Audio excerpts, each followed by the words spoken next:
Pakihinto po. Pakihinto po muna. May lisensya po ba kayo, sir? Alam niyo po bang bawal po kayo dito? Makinig ka muna. Bawal po kayo dumaan dito sa C5. Ha? Ang bike lane po is para pang dalawang gulong, hindi po pang tatlo. E-trike po to, hindi po to e-bike.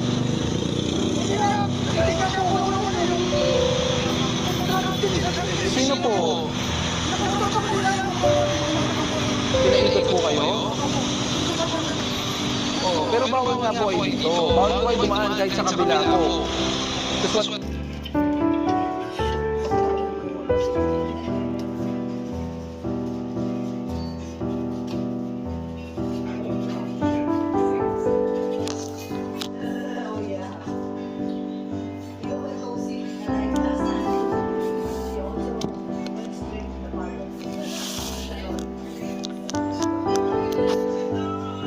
Wala ka pang lisensya.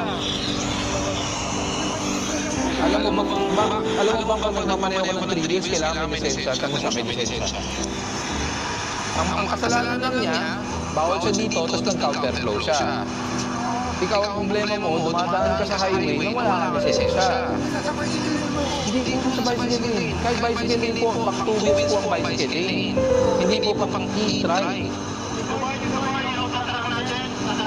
Gano'n kang talaga lang po nagmamaneho ito. May ilang buwan na rin. Isang buwan. Ito ba yung yung pinaka-daily? Ba na pinaka-boundary sa inyo? Ikaw may-ari nito? Kapimsan mo. Tapos pinapapapasada lang.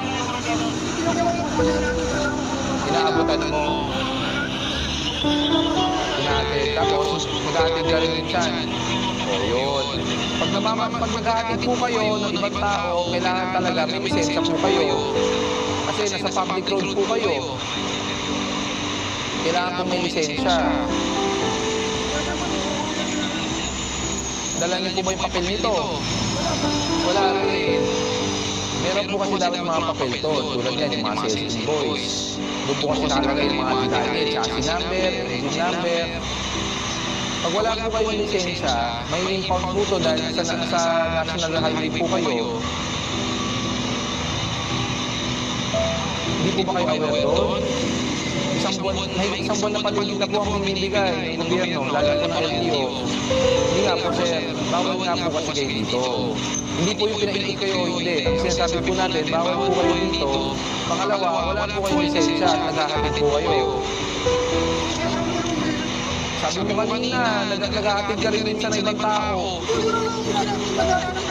Recorded po, pwede po natin i-playback. Opo. Tapos nagbibigay ka po sa pinsan mo.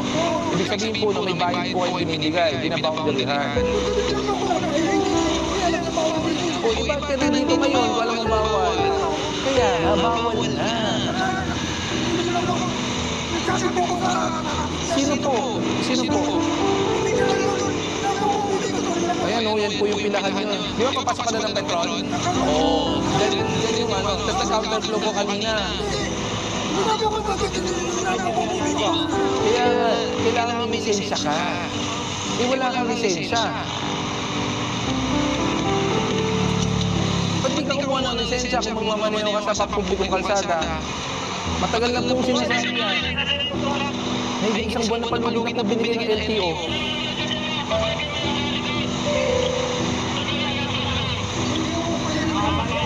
Hindi mo po alam yung patakaran. Ano po? Kahit private po kailangan meron po kayo lisensya. Kailangan may lisensya po yan. Hindi nga, wala kang lisensya. Saka bawal po kayo dito. Ang pwede lang po sa bike lane, dalawang gulong.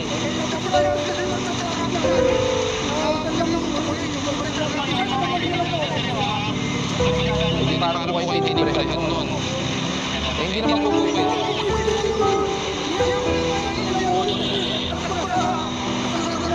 Wala po po kayo sa lugar. Matagal na po pinagbabawal yan.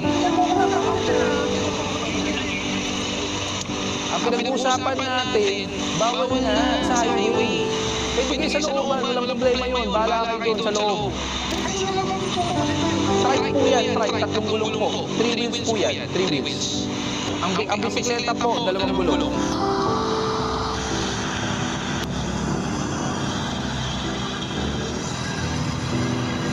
Sa kanya yan.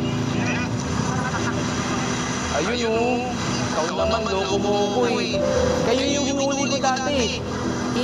E-Bike Sidecar Operators and Drivers Association. Namamasada po kayo. Ito na po yung hinuli namin last year. Kunin mo lang yung pera mo.